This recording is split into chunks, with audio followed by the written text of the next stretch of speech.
성경 순식간에 살펴보기 사무엘 하 말씀 함께 살펴보겠습니다. 9월 17일 토요일부터 10월 달까지는 사무엘 하 말씀을 새벽마다 묵상하게 됩니다. 우리가 이전에 사무엘 상 말씀을 보았고요. 사무엘상 31장에서 사울이 전쟁에서 죽으면서 끝이 납니다. 이제부터 다윗이 왕이 되는 과정, 어떻게 왕권이 안정되어 가는가, 또 그의 왕권이 흔들림 없이 잘 유지되는가 하는 것을 우리가 주의 깊게 살펴보시면 좋을 것 같습니다. 사무엘 하를 크게 세 것으로 나누어 볼 수 있습니다. 1장에서 8장까지는요. 다윗의 왕권의 확립, 또 9장에서 10장까지는 다윗 왕권의 위기, 21장에서 24장까지는 언약 안에서 정의로 세워지는 왕권에 대해서 함께 살펴볼 수 있습니다. 먼저 앞부분 1장에서 8장까지를 보면요. 1장에서 사울의 죽음이 다윗에게 알려지게 됩니다. 그리고 2장에서 4장까지는 다윗이 먼저 남쪽에 있는 유다의 왕이 되고요. 5장에 가면 북이스라엘 지파들에게도 인정을 받으면서 예루살렘에서 이스라엘 전체를 다스리는 왕이 됩니다. 그 이후에 다윗이 가장 먼저 했던 것은 하나님의 궤를 다윗성으로 옮기는 것이었습니다. 다윗성으로 하나님의 궤를 옮긴 이후에 하나님의 성전을 세우고 싶어 하죠. 그러나 하나님께서는 성전 세우는 것은 허락하지 않으십니다. 그러면서 다윗과 언약을 맺으십니다. 내가 너를 위해서 집을 지어줄 것이고 너의 왕위를, 너의 나라를 영원토록 유지시켜 주시겠다 하는 최고의 약속의 말씀을 주십니다. 이어서 8장에서는 다윗이 전쟁에서 계속해서 승리하게 되고 이스라엘 나라가 확장되어 가는 것을 볼 수 있습니다. 8장까지는 다윗이 왕이 되고 또 최고의 왕권을 누리게 되는 다윗 인생의 최고의 전성기를 우리가 살펴볼 수 있습니다. 물론 이제 이후로 다윗의 왕권의 위기가 찾아오게 됩니다. 이것은 다윗 언약에서 약속하고 있는 것처럼 하나님 말씀에 불순종할 때, 죄를 범할 때 받게 될 하나님의 채찍이요, 하나님의 징계라는 것을 잘 보여주고 있습니다. 이제 위기가 찾아오게 됩니다. 암몬과의 전쟁을 치르게 되고요.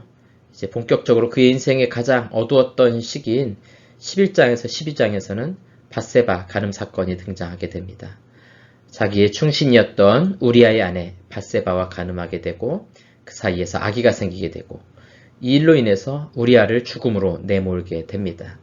하나님께서는 나단 선지자를 통해서 경고하시고 또 그 태어난 아기까지 죽이시는 것을 볼 수 있습니다. 이제 이후로 벌어지는 다윗의 인생의 어려움은 바로 이 밧세바의 간음 사건에 대한 그 죄의 결과라고 할 수 있습니다. 자기의 아들이었던 암논이 딸이었던 다말을 강제로 성폭행하게 되고 이 일로 인해서 다말의 오빠였던 압살롬이 암논을 죽이게 되죠. 이로 인해서 압살롬이 쫓겨가게 되고 또 다시 돌아오는 과정을 거치게 됩니다. 이후에 압살롬이 반역을 꾀하게 됩니다. 이스라엘 사람들의 마음을 빼앗아서 다윗 왕이 예루살렘에서 쫓겨나가게 됩니다. 압살롬에 의한 통치가 이루어지게 되고요.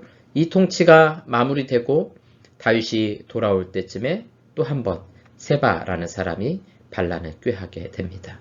그러니까 사무엘 하에 상당히 많은 부분, 11장에서 밧세바 간음 사건이 이루어진 이후로 20장에 이르기까지 사무엘 하에 거의 본문에 해당되는 내용들이 마무리될 때까지 다윗 가문에 또 이스라엘 나라에 이런 전쟁과 반역이 끊임없이 이루어지는 것을 볼 수 있습니다. 바로 하나님 말씀에 순종하지 않고 죄를 범할 때 그 죄의 결과가 어떠한 것인가 라는 것을 잘 보여주고 있습니다. 그래서 사무엘 하는 8장까지 계속해서 다윗 인생의 상승기를 가다가 9장부터 20장까지는 하강기로 내려간다라는 것을 우리가 생각해 볼 수 있습니다. 이제 21장부터 24장까지는 거의 맺은 말과 같은 부분입니다. 기근과 또 사울의 아들들, 또 그 자손들을 죽이는 과정을 보여주고 있고요.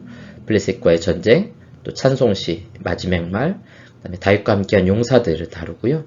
마지막 24장에서 인구조사 때문에 다시 한번 하나님 앞에 징계를 받게 되는 것을 우리가 살펴볼 수 있습니다.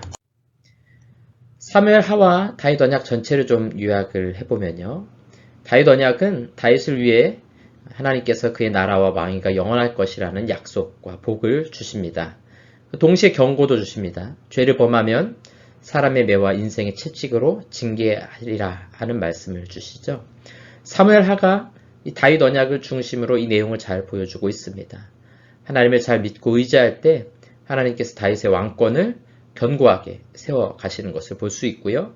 11장, 12장에 등장하는 밧세바의 간음 사건, 이 죄로 인해서 그 죄의 결과가 다윗에게 얼마나 비참했는가라는 것을 우리가 성경을 통해 함께 살펴볼 수 있습니다. 이제 10월까지 사무엘하 말씀을 함께 살펴보게 될 텐데요. 이 다윗 언약에 초점을 맞추시고 다윗의 인생이 어떻게 굴곡진 인생을 살아가게 되는가 하는 것을 여러분들이 살펴보시면 되겠습니다. 또 그 이후로 이어지게 될 열왕기상하, 역대상하에서 이어지는 것처럼 하나님 앞에 순종할 때 하나님께서 그 나라를 견고히 세워가시고 또 불순종할 때 하나님이 심판하시고 징계하신다라는 신학적인 사상이 전반적으로 흐르게 됩니다. 이것에 여러분들 관심을 가지고 한번 살펴보시면 유익할 것 같습니다. 말씀 읽는 데 승리하시기 바랍니다.